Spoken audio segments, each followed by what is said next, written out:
Welcome here, everybody. Welcome to Tuesday afternoon of our Summer Institute. My name is Adley Penner. I've been working with the Institute for quite a few years now, as well as an educational consultant. And I love talking about science. And so I am grateful that you're here in the session. You'll often see me with some of my colleagues, like Cheryl or Jess. And today, for this session, you just have me. And I look forward to moving our work forward with us today. I'm just going to make sure that one little bit of tech is working. And if it isn't, then we're going to forget about it. But what I'm wanting to do is during the course of our conversation today, I know it's tricky for sometimes people to come on camera or to unmute themselves. And not everybody feels comfortable writing in the chat. So there are going to be a few times as we go through where I'm going to ask you to just comment using Slido. For those of you who haven't used it before, you don't have to download anything. You can go to slido.com and it will ask you for the place to join, and you'll just put in 1453 410. You won't need the hashtag. And if you're able to use a QR code, it'll get you there directly. When you first open it up, there'll be nothing there because I haven't asked you a question yet. And so you'll see questions come through as I start to advance them and ask you them. If anybody's having trouble logging in or getting access, let me know. Otherwise, I will put the materials for the link in the chat again. Absolutely, Nicole. So hopefully you've had a chance to also log into Slido. And I'm going to start, and as we advance, we'll see where you'll see some questions coming, not right away, but shortly.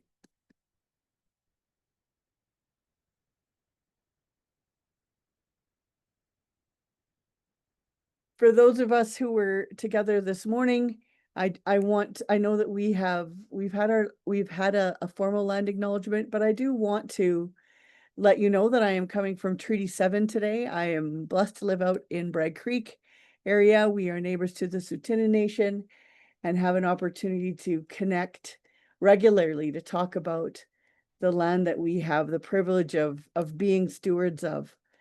And I appreciate the opportunity to live and play on this land, and also to learn from our Blackfoot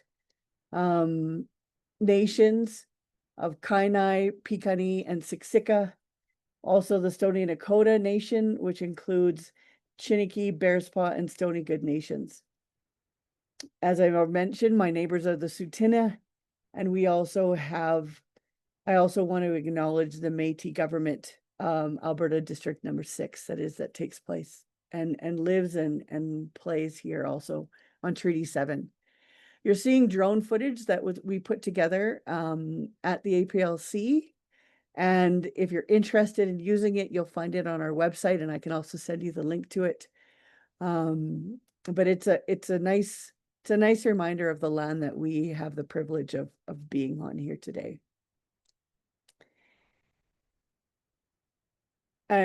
For those of you who are playing along with me on Slido, I'm going to ask you to join that link and to just what comes to mind with you when you think about being a scientist. I'm just going to have it.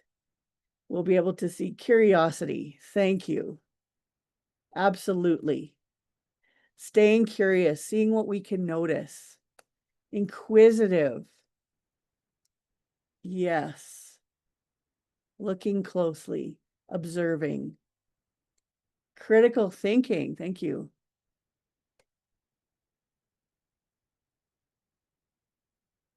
Got a lot of curiosities, a lot of investigating, discussion, observations, looking closely, examining, empathy, exploration.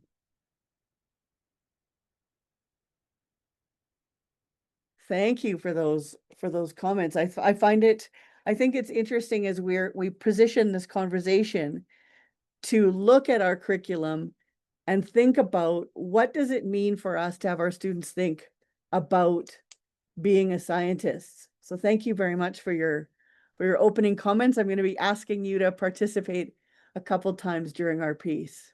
Discovery, look at that coming out as our big word here today. What can we learn? What can we find out?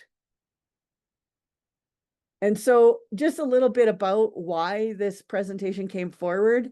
And for those of you who have been in presentations with me before, you'll see I always on my slides give a little bit of an icon. So, and this is a takeaway.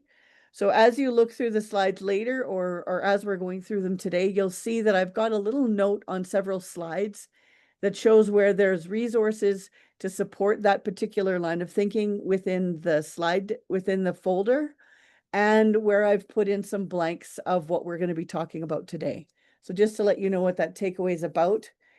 And when I think about science and I think about how we can move it forward, I think as science teachers, we do a really good job of giving kids that learning hands-on experience. One of the things that I've been wondering about as we move through, in particular with new curriculum, new language, moving into a different kind of reporting period, how can we lean into some of the disciplinary literacy piece of being a science and that precision around our vocabulary and our language? And how do we notice different as an author, as an artist, and as a scientist? Maybe we notice the same, but I think there's some disciplinary pieces where we teach children to think a little bit differently.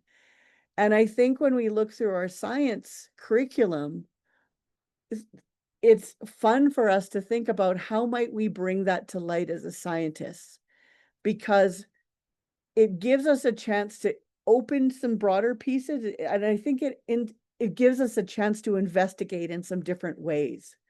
So I've tried to put a couple different organizing ideas as we go through our conversation today. This morning we talked about plants, and so I wanted to lean into the understandings of our living world. Our earth and space are deepened through investigating natural systems and their interactions is one of our organizing ideas.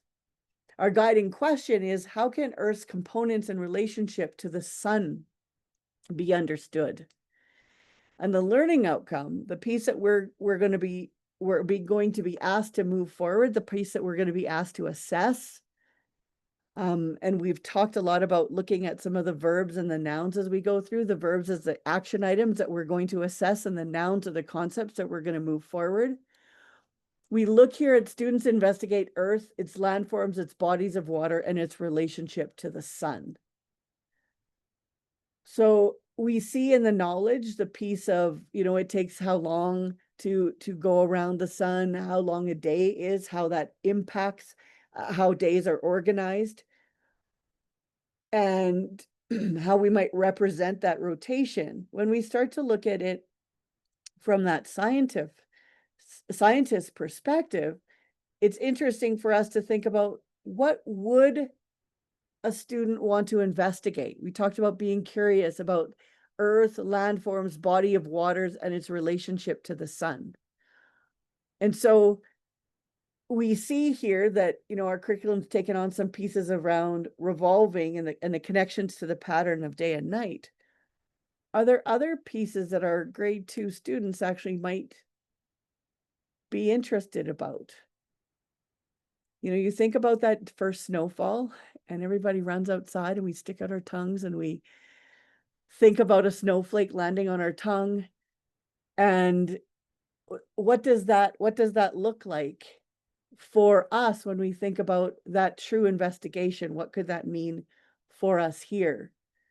And what is the specific piece? So if we look at the guiding link here between our organizing ideas, our guiding questions, and our learning outcome, it's really what we were being asked to investigate is change. And so how do we situate our students to think about change? What do they already know about change?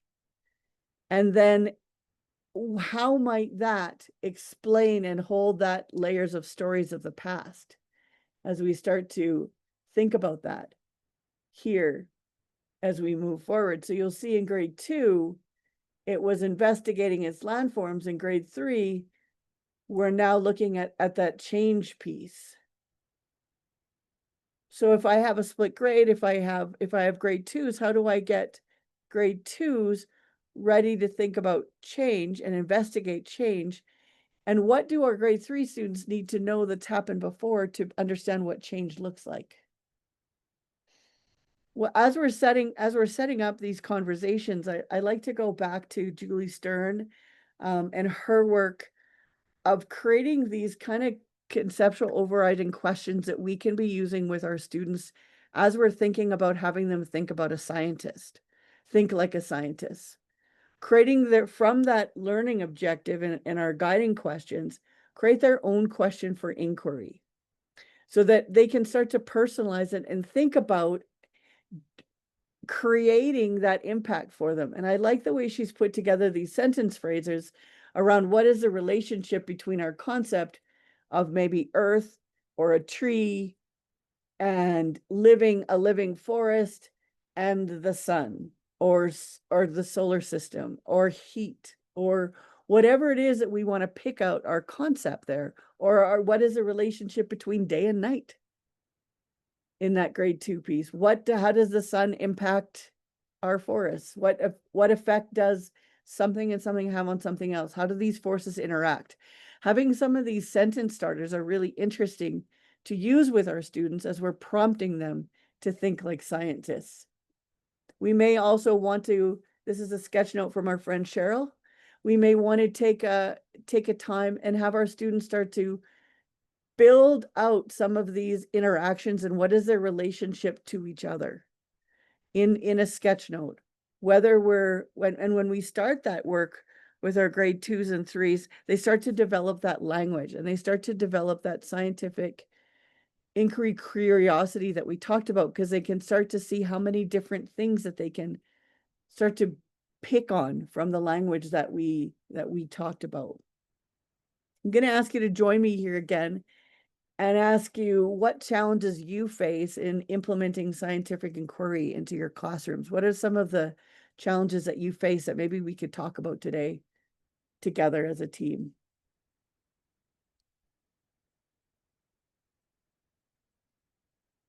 That should advance in your Slido package for you.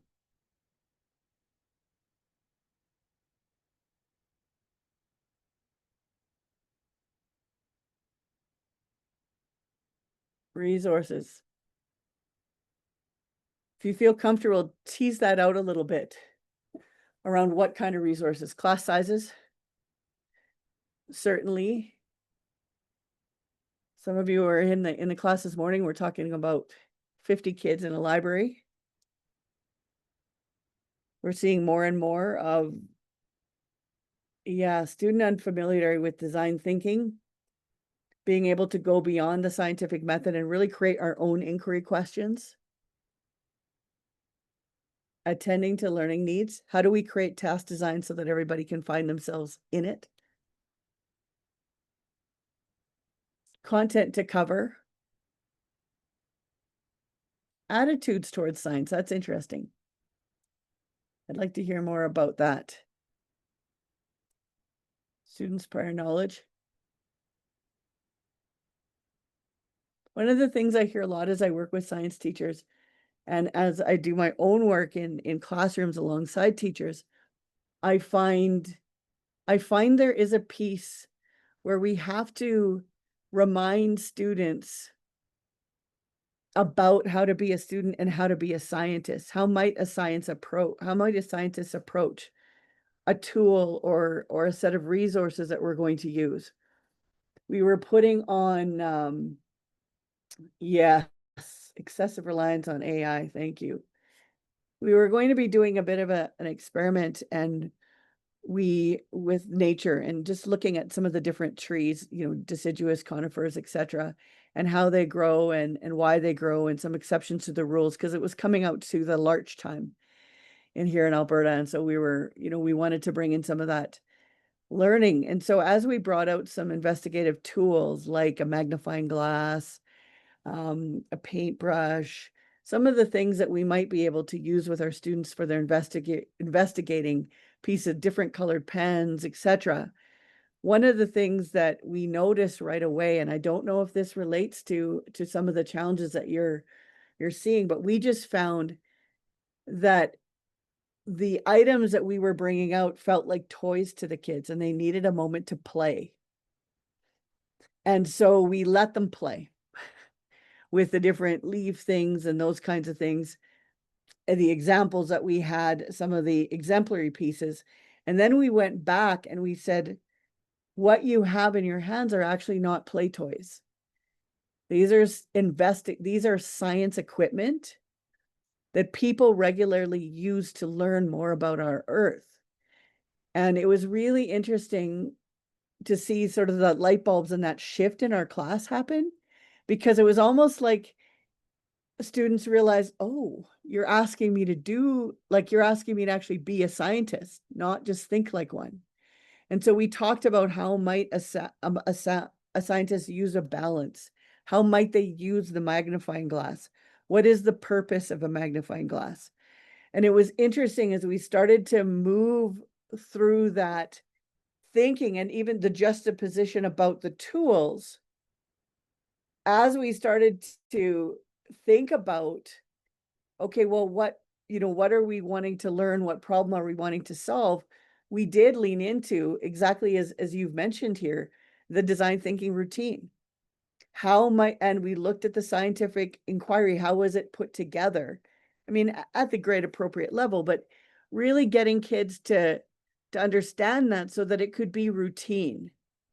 Because when we are struggling with the amount of students in a class and accessing prior knowledge and differentiation, we want to establish some routines really early in our science class, if we can, that we can lean on and we can ask folks for, and we can trigger them with, folks, we're going to be doing some investigating today. We're going to get out our investigation kits. I need you to think like a scientist. What does that mean? And have a student be able to go through your protocols. It'll help you move through some of these a little bit quicker. It'll give you time with some of the students who need a little bit of extra help. And yeah, we can address class size because we can get some routines in there, and then we can start to build out station rotations. We can start to build out some different pieces of inquiry as we go through that piece. This is a project that we worked on with a group of kids in Canmore. Some of you may be familiar with this work. Some of you may know this work. And we were looking at the learning outcome of how could structures connect people in their communities together. And our structures created to do that. And through the work, we looked at the idea of how might we connect students at recess by building new structures. Because in speaking to this class, one of the things that we learned is recess time wasn't a fun time for this particular group of kids. They didn't actually know how to come together and be friends. And there was a lot of, I don't want to use the word bullying because it's probably going a little bit too far, but there was a lot of unfriendly behavior and folks not wanting to share and knowing how to play together. And so we took this science inquiry and we made it personal. And this was I'm paraphrasing a long conversation in collaboration with students to say, what problems might we solve? Or what problems do we have right now in our school? And they went to recess pretty quickly, many of them. It's not fun. We don't like it.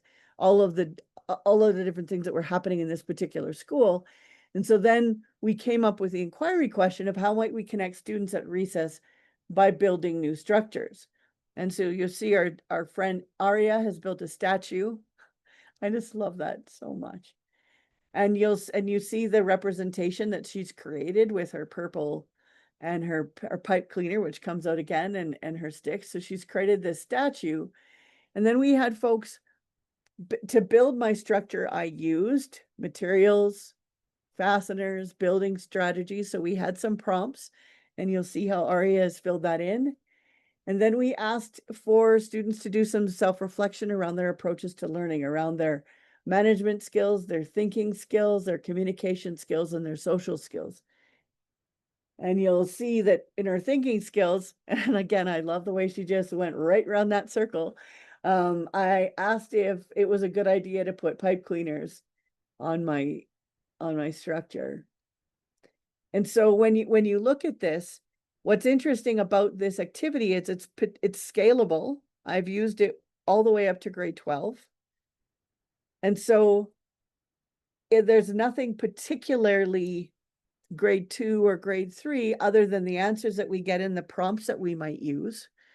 But we're having kids really think like scientists around making connections in their that really matter to them in their own environment and connecting them to our learning outcomes.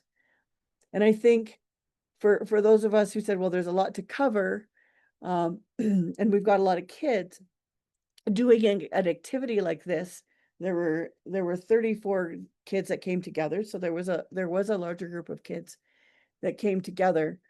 As we started to be able to put them in groups and move them through, it allowed for that. And the resources were whatever we had to build those structures in our tickle trunks.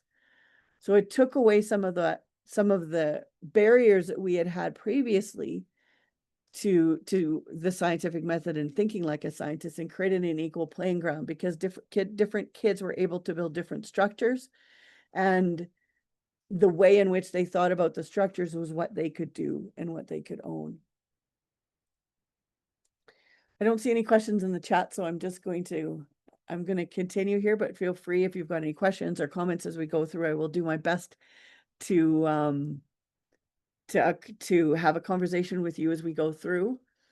When we look at investigations in science, we've talked about these before, about the different kinds of investigations, some descriptive, some comparative investigations.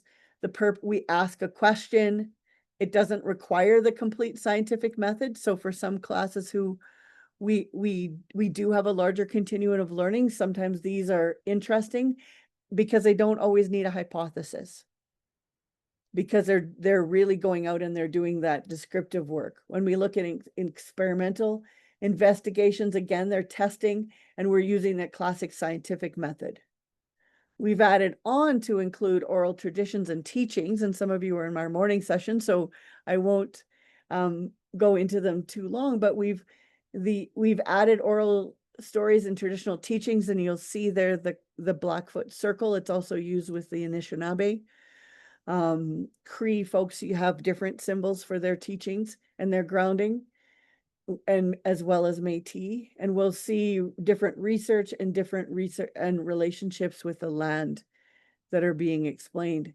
And so when we think about thinking like a scientist, we can take that scientific method, and yes, we'll do some classic experimental pieces where we'll change some work, but we can also quite valuably add in comparative description, different teachings into our science of work, which opens up the opportunity for some different kinds of thinking and for exploring as a scientist. I was looking for an example, thinking about what we've just talked about as our learning outcome, and looking at a description for a comparative investigation. So if I was a bird, I'll go back. So again, this is just the same drone footage that we looked at this morning, but imagine you're a Canada goose traveling in your V formation across the landscape of Alberta. So again, multi-grade, different points of entry. I'm imagining a bird. Use this flight tracker, so we're calling our drone footage now our flight tracker, to show what you might see on your journey. Please use drawings, pictures, and words. Be sure to include 3 different landforms and 2 or more different seasons. And so students now have to think about what is the bird's eye view of Alberta? What is it? What is the top? What does it look like when I'm flying and I'm looking down on a set of mountains? What does it look like as I come over our landforms here? And what does it look like when I'm looking at the tops of trees as our way down? I've put one of these in your resource package for you as a blank sheet, and you could do this in so many different ways. Just having kids think, like in landscape number 1, what season is it? And then change out the seasons with them. And what would they expect to see? What would it look like for them as birds come over? Do you have a smarty pants who remembers about Chinooks in certain parts of our province? So these kinds of inquiries and these kinds of performance tests gives folks a chance to think like a scientist and be really descriptive and discrete. They also allow for some feedback along the way, depending on how you structure it. So you can have kids iterating as they go. Perhaps the first time they draw the tree straight on as they see it. And then how might you prompt them to say, well, does a bird look at a tree like this as they're flying over in the V formation? What does it look like to do that work? When we think about task design for thinking like a scientist, sometimes it's really nice to think about our work as a bit of a flower bouquet, because who doesn't like getting flowers, quite frankly? And if we take a look and we say our roses in our bouquet are science learning outcomes, and we think about these beautiful peonies, white peonies in our bouquet being from ELA learning outcomes, we can start to bring some of this together, so I can think like a scientist while I am also authoring something, while I am designing something. And so here we're saying students in grade 6 will design an informative display or performance or exhibit for a mayor's expo that will inform the people of Calgary about the impact of climate change on the earth, specifically in our Alberta context. So we might take some of these learning outcomes and here we're going to add in math from our greenery, looking at experimental data, and then the whole bundled together is where we think about our competencies coming into our task design. And so you'll see that these pieces were considered with that flight tracker, because we could also measure how far geese travel. We could start to bring in some other pieces of our learning outcomes into these tasks that again show the complexity of thinking perhaps like a scientist. I'm going to have you rank some strategies now. Get your opinion in to rank some of these strategies in order of effectiveness for engaging students in scientific thinking from the work that you've been doing in your classrooms. What is the most effective? And I know that some of you have big classes and you maybe can't use some of these effective pieces, but let's think about how we might be able to take and use some of these effective pieces when we can't maybe do the thing that we'd most like to do. So for our field trips is ranking high. Oh, and hands-on experiences are matching. We've got group discussions, visual aids. We've got some moving around pieces. I know in recent years, field trips have become more and more challenging for different groups. It's not the field trip itself, it's the cost of transportation to and from events that have prohibited some of those field trips. And so I know many of us are looking at how do we do virtual field trips? How do we take what we might learn from a field trip and move it into a hands-on task? And how many hands-on experiments can I do in a year with the budget that we're given and with our students? And so that's where we start to expand our view of what that scientific method could look like. So looking at some different pictures, looking at some different visual aids could be an investigative experiment and could be as engaging as the learning that one might have in going to some of the places. It's not the same as a field trip, and I'm not going to pretend that it is, but it could be equally as powerful in terms of that learning piece and our hands-on. And how do we look at hands-on experiments when we have a larger group? Perhaps we do that through stations. And we've used stations right up to grade 12 as really effective ways of having kids engage in different rotation experiences. This link there is live for you when you look at the slide deck. And I love to go and just look at these. This is from a group that's called Pictures for Talk. And they're specifically designed for having science conversations in class. I'm just curious, when you look at a picture like this, and I'd love you to interact as a scientist. What do you notice about this picture? And if you feel more comfortable, what do you think your students might notice about a picture like this? Would this be an effective way to have them start to think like a scientist and start to engage in some of the work, perhaps in a different way?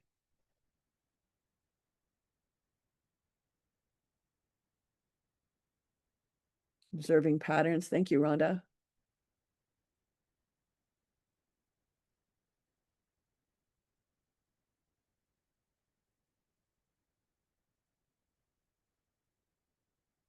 We could go into, as I love Rhonda when you talk about patterns, but as we start to look at those patterns, it could take us into fractal art, one of my favorite ways of doing art.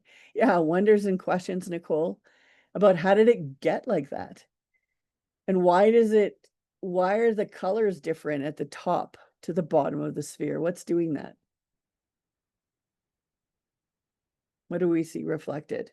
So this might be a way to engage your students. And again, I asked this question for you. Yes, Amy. What does it remind you of? Getting into their prior knowledge. Because sometimes our students don't know what they know, and they need us to help them prompt with that. Great question. These moments like this also allow for our neurodivergent students. We talked a little bit about that again this morning, to experience from their perspective what they're seeing and what they're noticing. And if we can have, depending on their ability to communicate, if we can help them share what they're wondering and noticing, they can teach some of our others, some of our students who are not blessed in that way to notice things different, because we can all learn from each other and we all notice things differently. And it's really interesting to have a wide group of people look at the same picture and let us know what they see and what is the most interesting thing for it. And most of the time I have folks comment on the sphere here. I had this one young man talk for a long time about the stick that you could see holding up this sphere and why that was probably the most important foundational part of the picture. We just learned so much from how he was thinking and experiencing the world from that. Thinking routines, absolutely, Donna. Bringing these routines, that see, think, wonder, explore, the puzzle challenge, those are all really important things for us to bring into our classroom. Thank you for surfacing that for us. This is based on the work of Shelley Moore. We have a starting point on the margin that includes all of our students, and then we start to increase our complexity as students require. So we start to have them think about what is the most essential concept that we want to have folks look at, and then we continue to add our complexity into that work. It helps us with some of our planning around having students be able to stay in that scientific kind of thinking. We always get the first choice is hands-on real life experiences for kids. And then our backup plan or some online sessions are excellent high quality images. Things that we can use to help explore some of that terminology and use it with some genuine understanding. And again, this picture for talk link is live in the deck, and it has been a really helpful resource for me and for the teachers that I've had the privilege of working with, as we start to think about picking different pictures for different topics and having kids experience that picture as a snapshot in time and have them really start to think about it and go through the routines that Donna surfaced for us. And then think about how that might impact other pieces, because we can start to bring in different comparisons, different pieces to their inquiry questions here. I really also like for in science talks, it's also really good in math, but I do like bringing it in science. And some of you may be very familiar with the website, Which One Doesn't Belong? And again, this link is live for you. In the slide deck, how do we facilitate conversations that support access for all students? And so again, it's through activities that have them talking and thinking what they know. And so I like to bring in some pictures from that, from What One Doesn't Belong, and have folks create their own data set and their own argument for which one doesn't belong. I would encourage you, if you feel comfortable, to unmute yourself and state your case, or in the chat, which one of these 4 pictures doesn't belong and why?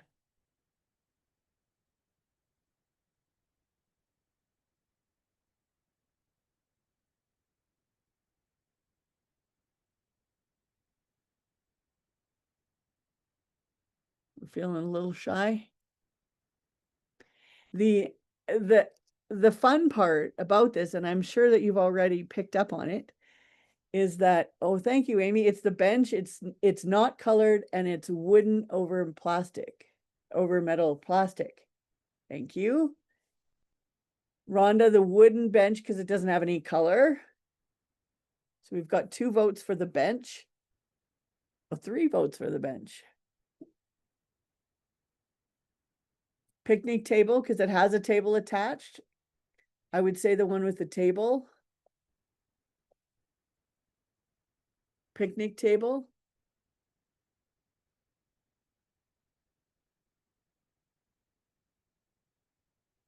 It's fun when you start to look at this, because I'm sure you saw right from the beginning, you could make a case for any square. You could say the top one with the 3 benches that are straight forward are the one that doesn't match because it's got 3 different colors in it, or because they sit forward, or because it's 3 metal benches.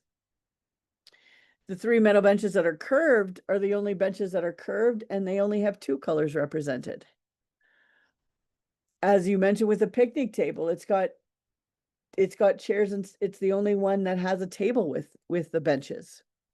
And then the wooden benches you mentioned, it's the only one that doesn't have color. So as we look, we can have students creating artifacts of their learning and getting used to sort of know and show. I know that this one doesn't belong, and here, let me show you why I think that. Because thinking like a science is creating our own evidence of learning. It's not based on a textbook. It's not based on necessarily what somebody told us. It could be based on some of our readings, and it could be based on our experiences. And so students who don't have the same number of experiences can still make a case for which bench doesn't fit. It doesn't matter where we fit in terms of our learning acumen or our ability to think and learn. We can make a case for one of these benches. Our cases may not look the same, but it gives a chance for everybody in the room to think about what that looks like. You know, this is another one that you could use to support learning outcomes in all kinds of different learning outcomes. Of course, we're talking about science today, so we may look at the kinds of leaves, we may look at the color, but we could be looking at this from a social studies perspective, physical education and wellness, math, ELA, all of the different places where we look at nature. I'm going to ask you to comment on this one, in this case, which one doesn't belong? Which square?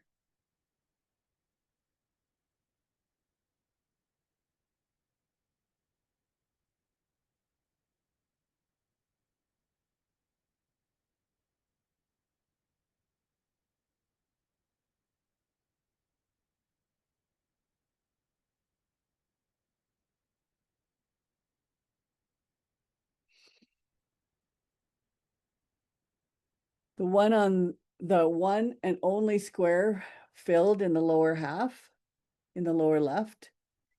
The dotted line because it's not continuous. The first one is not a straight line. The square with the dots is not a line.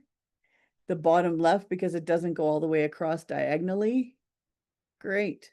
Thanks for playing. These are all really important things for us to think about as we think like a scientist. We start to get kids noticing. These kinds of routines will help kids notice things differently than they did previously and learn how to state their case. So when we are doing, doesn't matter what form of scientific method or activities that you're doing in your classroom, they're going to know that there's an expectation of how they might notice, which again helps when you've got larger class sizes. Maybe you don't have the resources to do all of the pieces that you want, but you can start to bring in that acumen over time so that when you have an opportunity to have the resources for an experiment, it certainly will be more impactful because they will have some pre-training to be able to do some of that work with you and that thinking work with you. What ideas do you already have for facilitating conversations about scientific concepts among your students? It'd be nice to share. One of the things I like about getting a group of science teachers together is giving people a chance to sort of share some of their practice. What are some ideas with some of the changes that we're seeing in our classrooms? What used to work doesn't work. And so coming back and seeing what people are interested in. I love that. Having them debunk a myth or solve a mystery. Fantastic. I love that. We did some forensic science work with grade 4s. It was a lot of fun. We set up something and they had to solve it. We've also used Google. Some of you probably use Google slide decks to create locked rooms for kids, and they can only get out if they do a certain thing. It's wonderful. I see a couple of people typing, so it's nice. Get a few more ideas. Start with a book or a literature connection. I really like that. If you look at the Alberta Professional Learning Consortia resources for our new curriculum, you'll see what we call a CPAR document, and it's taken and it links all of our science learning outcomes to different literature book connections so that might be something of interest to you. If that's something that works for your students, you may want to check out those CPAR documents. They've got the learning outcomes. They've got some different task design. If you go to the very bottom of the document, they'll have literature links for each of the learning outcomes. Start with a problem and give them vocabulary as they uncover issues. I love that scaffolding. That is differentiation in action, giving kids a chance to get into the conversation where they're comfortable and then keep adding vocabulary to their learning as they need it on that moment. That's fantastic. Talk moves, discussion scaffolds, absolutely. Discrepant events, science experiments that evoke misconceptions, fantastic. Debunking, giving them examples of terminologies and concepts, hands-on activity at the university labs. Oh, that's amazing. Thank you for sharing ideas with us. I love this.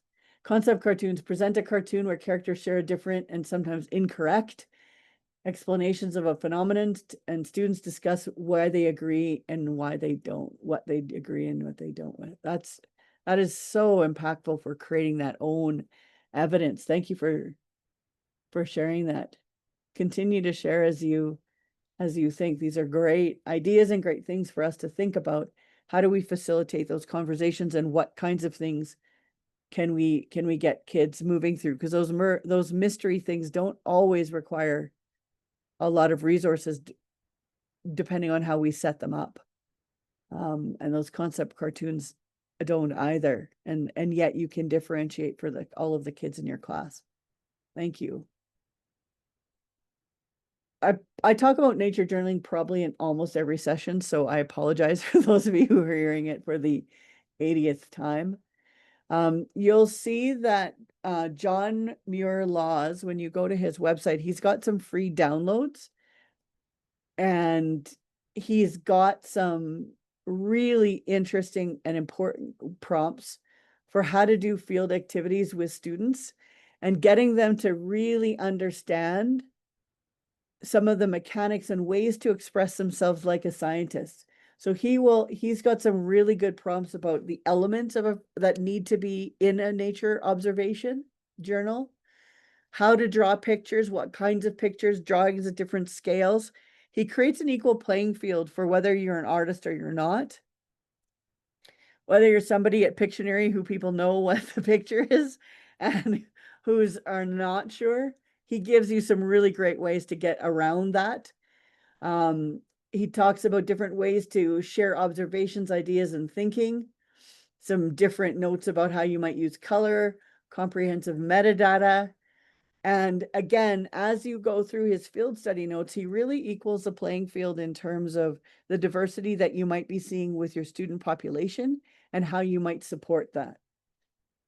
Brings in numeracy around the objects that we might count, some of the scale in which we're showing at it, getting kids to think about, in my book, I'm not going to be drawing the, blue jay perhaps at the right size. And so what scale am I doing that and why does that matter? Looking at the structuring of and layout of a journal, how to use arrows and words to connect things, how do you use line to separate into sections, and then the words in which we might use to observe and record. When do we need a full paragraph? When do we need a short sentence? When do we just label something?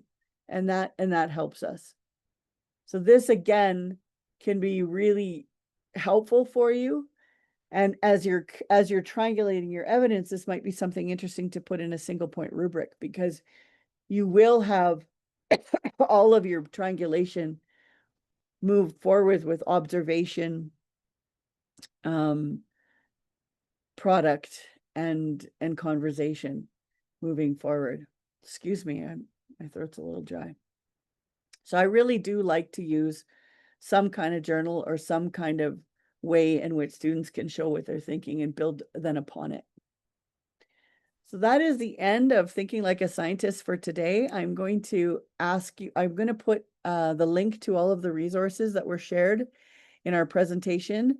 Again, today, I ask you to fill out a survey and give us feedback. We're always looking to learn and to grow as we move this forward. And I know that some of you have been going to quite a few different sessions, and so any feedback that you can provide would be really helpful for us. I hope you've had a wonderful summer. I hope you feel ready to get back into it. And I'm going to stick around here for a little bit because I know that when we do a presentation, I can't hit all of the parts or there might be something that you'd like to talk a little bit longer about. And so I'm going to stop the recording, but I will stick around for as long as you would like to answer any questions or think about how we might be able to personalize some of this work within your classroom. So again, thank you so much for spending part of your summer here in our institute, and I hope you've got some great ideas and resources to help your students think like a science.